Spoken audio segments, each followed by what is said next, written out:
Proteger IPS, protección y seguridad para usted. Cordial saludo, amigos de Proteger IPS.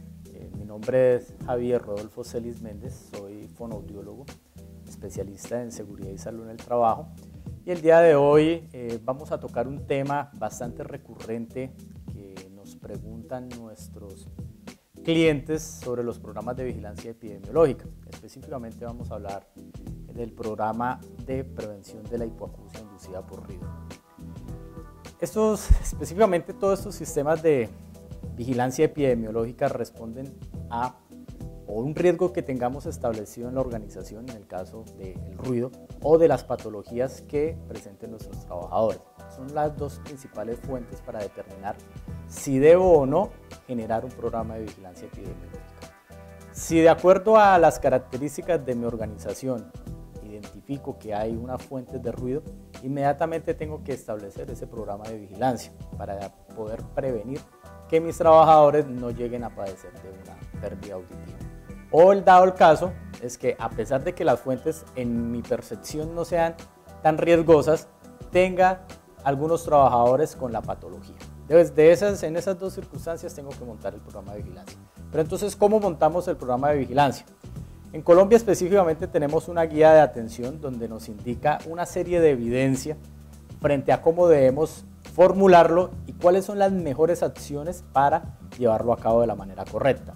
Vamos a tocar las estrategias más accesibles a todas las organizaciones frente a cómo vamos a abordar el tema de la hipoacusia neurosensorial inducida por ruido.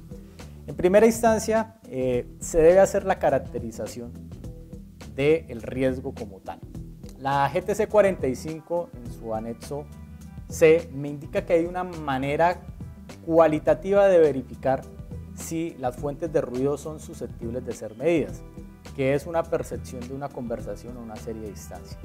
Si a 1 metro de distancia yo puedo tener una conversación normal, me está indicando que la fuente de ruido no tiene unos niveles tan altos como para realizar una medición objetiva. Pero si bajo esa distancia ya se me dificulta, me obligaría a tener una medición objetiva. ¿Qué tipos de mediciones tenemos? Las dos básicas y conocidas serían la sonometría para fuentes fijas, cuando tenemos identificado que el ruido está estacionario y ubicado en una fuente, y las dosimetrías cuando tengo múltiples fuentes y el trabajador interactúa con cada una de ellas. Por lo tanto, tengo que medir realmente de todos esos tiempos que él dura ahí, cuánto es la dosis que está recibiendo su oído. Entonces, en ese sentido, una vez caracterizado y llevado a cabo la medición, identifico los niveles de ruido que tengo en la organización. Para Colombia, el nivel permitido son 85 decibeles para 8 horas de exposición, con una tasa de intercambio de 3 decibeles. ¿Qué significa esto? Que cada vez que sube 3 decibeles, o sea, a 88, tengo que disminuir la exposición. Tengo que dividirlo en 2, o sea, sería para 4 horas y así sucesivamente. Una vez ya tenemos caracterizado y medido cada una de las fuentes, caracterizo la población que interactúa con esa fuente de ruido. Específicamente, ¿para qué? Porque tengo que realizarle un examen médico que se llama la audiometría, y con la audiometría voy a determinar si existe o no una patología auditiva para ese tipo de trabajador. Eso lo vamos a llamar la audiometría de base, que es saber y conocer cuál es su nivel auditivo al momento de exponerlo al ruido. Una vez genero esa audiometría de base y lo contrasto con mi nivel de ruido, empiezo a generar una serie de controles. ¿Qué controles específicos hay?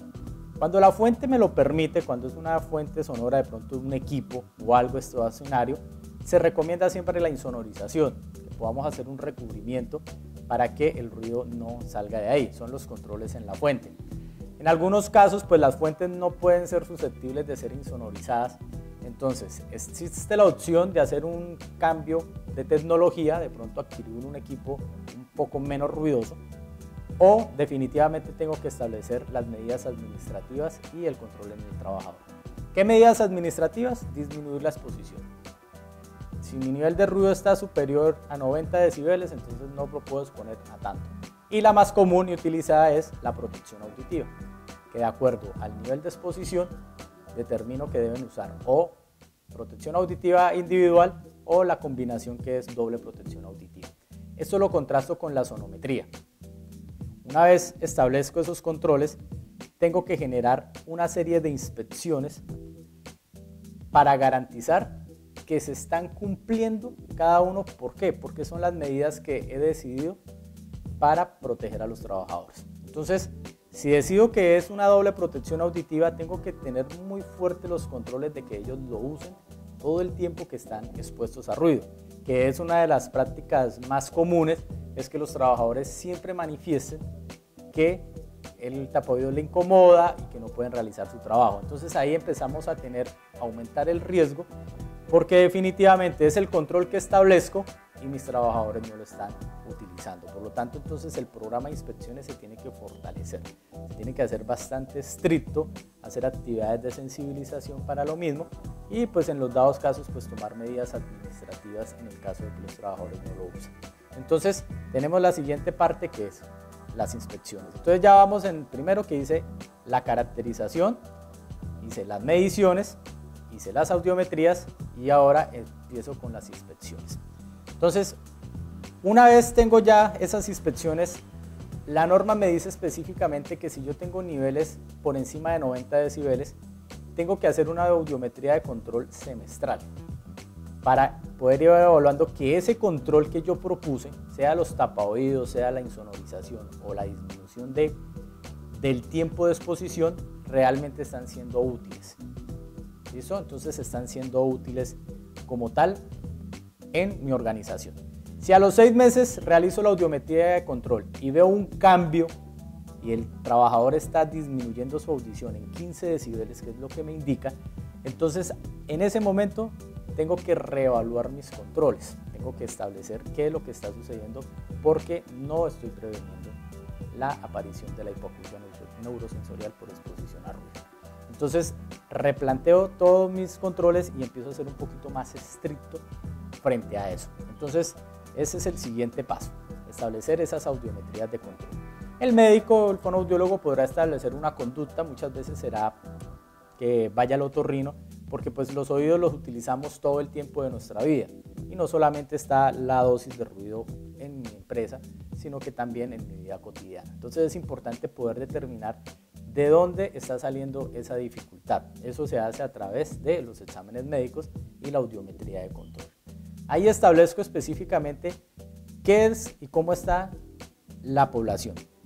Cuando me salen estos casos confirmatorios, que me dicen si hay una disminución de la audición en 15 decibeles, tengo que realizar una tercera audiometría seguida que se llama confirmatoria, donde le digo al trabajador que no se debe exponer a ningún tipo de ruido y verifico si realmente esa disminución es permanente o es temporal. Eso es lo que llamamos el QAP, que es una disminución temporal que puede ser por una exposición a ruido o ya es permanente, o sea, definitivamente tenemos una pérdida auditiva. Entonces esa es la audiometría confirmatoria. Una vez ya tengo toda esta información, pues aplicamos nuevamente el ciclo PHBA y replanteo nuevamente lo mismo. ¿Será que la medición no es la correcta? He cambiado las máquinas, he cambiado y las fuentes de ruido están superiores. El uso de los protectores no se está realizando, la calidad de los protectores, entonces tengo que ir a reevaluar específicamente eso para nuevamente plantear esos controles específicos. Ya después de esto, pues genero los indicadores habituales de vigilancia epidemiológica, que es la incidencia y prevalencia, y empiezo a determinar si mi sistema está siendo efectivo frente a la aparición de la hipoacusia neurosensorial inducida por ruido. Es importante también determinar que las organizaciones requieren lo que llamamos un mapa de ruido de la organización para poder identificar las áreas donde el ruido es más peligroso, donde el riesgo sea mucho mayor, para poder señalizar, porque no solamente es el trabajador que está todo el tiempo en el área, sino el visitante. Muchos visitantes que el trabajador tiene los controles, utiliza sus protectores, pero el acompañante o el invitado esporádico o el de otro proceso que va muy regularmente no utiliza la protección. Entonces también empieza a exponerse un poco a ese ruido, porque no sabemos por susceptibilidad individual qué tanto efecto pueda tener una simple exposición de una hora o algo. Eso igual también se tiene que tener. Entonces el mapa de ruido me permite señalizar cada una de esas áreas para indicarle a todo el personal de mi organización que esa zona es de peligro y requiere unos controles específicos. Entonces, de esta manera empiezo ya a vincular a toda la organización frente al riesgo que tengo ahí en mi organización. Seguiremos tocando algunos temas que nos darán el complemento. De igual manera, cada organización puede ser un poco más complejo, un poco más sencillo en la implementación del mismo de acuerdo a la naturaleza del riesgo, y ya estaremos abordando dichos temas. Chao, chao. Esperamos que este video haya sido de su agrado y no olvide suscribirse a nuestro canal de YouTube y síganos a través de todas nuestras redes sociales para que se mantenga informado con todo el contenido que traemos para ustedes. Proteger IPS, protección y seguridad para usted.